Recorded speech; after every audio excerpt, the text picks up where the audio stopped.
State engineers association ত্রিপুরার ৫৫তম বার্ষিক সাধারণ সভা রবিবার রাজধানীর নজরুল কলাক্ষেত্রে অনুষ্ঠিত হয়। এই সম্মেলনে উদ্বোধক তথা প্রধান অতিথি হিসেবে উপস্থিত ছিলেন মুখ্যমন্ত্রী প্রফেসর ডক্টর মানিক সাহা। বিশেষ অতিথি হিসেবে উপস্থিত ছিলেন আগরতলা পুর নিগমের মেয়র তথা বিধায়ক দীপক মজুমদার। সম্মানিত অতিথি হিসেবে উপস্থিত ছিলেন পূর্ত দপ্তরের মুখ্য বাস্তুকার রাজীব দেববর্মা। এদিন সম্মেলনের উদ্বোধন করে বক্তব্য রাখেন মুখ্যমন্ত্রী প্রফেসর ডক্টর মানিক সাহা। মুখ্যমন্ত্রী বলেন, নির্মাণ কাজে টেন্ডার বা পদ্ধতিগত কারণে সময় লাগবেই, কিন্তু কোনো কাজে যেন গ্যাপ বা শূন্যতা না থাকে। কাজের ফিনিশিং খুব ভালো হতে হবে। রাজ্যের উন্নয়নে নির্মাণ কাজের পাশাপাশি রাজ্যের উৎপাদিত রাবার, বাঁশবেত এবং আগর নিয়েও কিছু করা যায় কিনা সে বিষয়ে চিন্তা ভাবনা করার জন্য ইঞ্জিনিয়ারদের প্রতি আহ্বান রাখেন মুখ্যমন্ত্রী। ইঞ্জিনিয়ারদের মনে করিয়ে দিয়ে মুখ্যমন্ত্রী বলেন, আপনাদের সততার সাথে কাজ করতে হবে। সততা এবং স্বচ্ছতা ছাড়া মানুষের মন জয় করা যায় না। সদ্য সমাপ্ত দিল্লি বিধানসভা নির্বাচনের ফলাফলেও এই দিকটি প্রতিফলিত হয়েছে। মুখ্যমন্ত্রী আরও বলেন, রাজ্যে এখন ইঞ্জিনিয়াররা স্বতন্ত্রভাবে কাজ করতে পারছেন সংগঠনও। আগে সংগঠনের কে কোন পদে পাবেন তা বাইরে থেকে বলে দেওয়া হতো। আমাদের সময়ে এই নীতি নেই। সংগঠনের সদস্যদের সিদ্ধান্তই সব। এই ধরনের পলিটিক্স আমরা করি না বলে জানান মুখ্যমন্ত্রী। অত্যন্ত খুশি আজকে এখানে এসে আপনাদের সাথে পরিচয় হলো। গতকাল আইএমের একটা কনফারেন্স ছিল, ইন্ডিয়ান মেডিকেল অ্যাসোসিয়েশন, তাদেরও বহু পুরনো অ্যাসোসিয়েশন।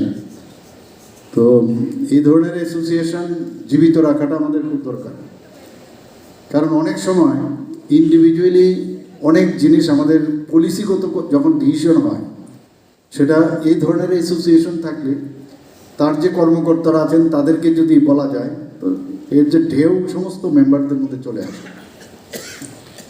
অনেস্টির সাথে আমাদের কাজ করতে হবে, কারণ বারবার আমরা যেটা বলছি, অনেস্টি ছাড়া এবং ট্রান্সপারেন্সি ছাড়া মানুষের মন জয় কোনো অবস্থায় সম্ভব নয়। এবং সেটা দিল্লির রেজাল্ট দেখে আমরা কিন্তু বুঝতে পারছি, মানুষ সব দেখে, সব বুঝে। এবং একটা সময় ছিল কোন অ্যাসোসিয়েশন প্রেসিডেন্ট কে হবে, সেক্রেটারি কে হবে, সেইগুলো একটা দুর্গের থেকে বলে দিত যে এই প্রেসিডেন্ট হবে, এই সেক্রেটারি হবে। আমাদের সময় এইসব না, মেম্বাররা যারা যে যা ডিসিশন নেবে সেটাই। আমাদের কাছে এইসব পলিটিক্স আমরা করি না।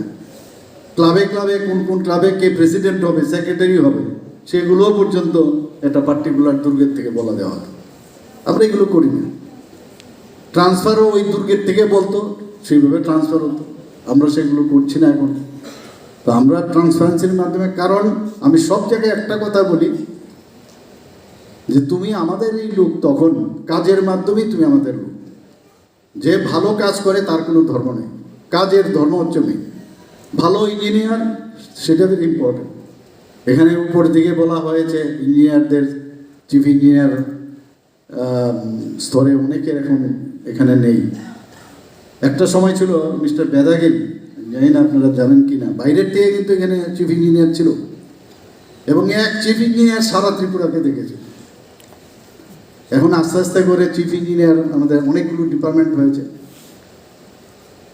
তো আমরা ভাবছি যে এই যে গ্যাপটা হয়েছে, গ্যাপও আমরা ফিল আপ করবো। আর প্রয়োজনে ওই লেভেলে এক্সট্রা অর্ডিনারি যদি এক্সটেম্পো এরকম কোনো থাকে, তাদেরকেও আমরা যদি আনি, of course will talk to you, তাহলে একটা মিলজুল হবে। তাদের যে ক্যালিবার, সেই ক্যালিবারগুলো আমরা নিতে পারবো। তাহলে গিয়ে যে বেটার থেকে বেস্টের যে ডেভেলপমেন্টের ক্রাইটেরিয়া, সেটা আমরা ফুলফিল করতে পারবো। কারণ এখানে অনেকগুলো এই যে প্রমোশনের বিষয়ে অনেকগুলো আমরা চলছে, এর মধ্যে কথাবার্তা চলছে যে একবার মাত্র প্রমোশন দেওয়া যাবে অ্যাডহক, এরপরের বার অ্যাডহক দেওয়া যাবে কি না। আমি লিগ্যাল যারা ব্যক্তিরা আছেন তাদের সাথে আমি বসেছি, তাদের সাথে কথা বলে হয়তোবা কিছু করারও সুযোগ হয়তোবা থাকতে পারে। আমি জানি না আগামী দিন করতে পারবো কিনা, কিন্তু বসে থাকলে হবে না। কারণ প্রমোশন, আমি যদি রিটায়ারমেন্ট যাই, কতদিন আমি এক্সটেনশন দেবো? তো সেই চিন্তা ভাবনাও আছে। এবং গতকাল আইএমের মধ্যেও আমি বলছিলাম যে যখনই কোনো দুর্যোগপূর্ণ ঘটনা ঘটে, এই ধরনের অ্যাসোসিয়েশন, বিশেষ করে ডাক্তার, ইঞ্জিনিয়ার যেভাবে ঝাঁপিয়ে পড়ে, পুলিশরা যেভাবে ঝাঁপিয়ে পড়ে, আমাদের টিম তো আছেই, অফিসাররা তো আছেন, কিন্তু আপনারা কিন্তু ওই সময় যে যে আবদ্ধ অবস্থাটা আসে সেই জায়গায় আপনাদের রোল কিন্তু বিরাট। এবারেও দেখুন আমরা বগাফার মতো জায়গায় মানে প্রায় 600-650 উপরে মিলিমিটার বৃষ্টিপাত হয়েছে সাউথে। তো সেই জায়গার মধ্যে আমরা কিন্তু এটাকে দক্ষতার সাথে আমরা সেটাকে ওভারকাম করতে পেরেছি এবং সেখানে আপনাদেরও বিরাট রোল ছিল। যদি আমি বলি এই রাজ্যে পরিবর্তন সর্বক্ষেত্রে এসছে, এখানে স্বাস্থ্য বিভাগের বিষয়টা অনেকটা দেখিয়েছেন, কৃষি, পর্যটন, শিল্প এবং সার্বিকভাবে যেটা সবচেয়ে বেশি পরিবর্তন হয়েছে এটা হচ্ছে আইন শৃঙ্খলা, যেটা আমাদের উন্নয়নের সবচেয়ে বড়। আগে ছিল বাধা, এখন ছিল সহজতর রাস্তা। আইন শৃঙ্খলার উন্নতি হয়েছে আমাদের মুখ্যমন্ত্রীর নেতৃত্বে। সারা রাজ্যে এখন যে কোনো জায়গা, যে কোনো প্রত্যন্ত অঞ্চলেও আপনারা কিন্তু কাজ করার মতো পরিবেশ বা মহল পেয়েছেন, এটা আগে ছিল না।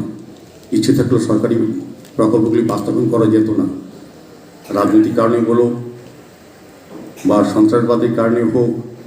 সেই জায়গাটা কিন্তু 2018 পর আমাদের সরকার এটা সম্পূর্ণভাবে একটা মুক্ত জায়গা করেছে, যেখানে যার যার ধর্ম কর্ম কাজ করার একটা সুযোগ এসছে।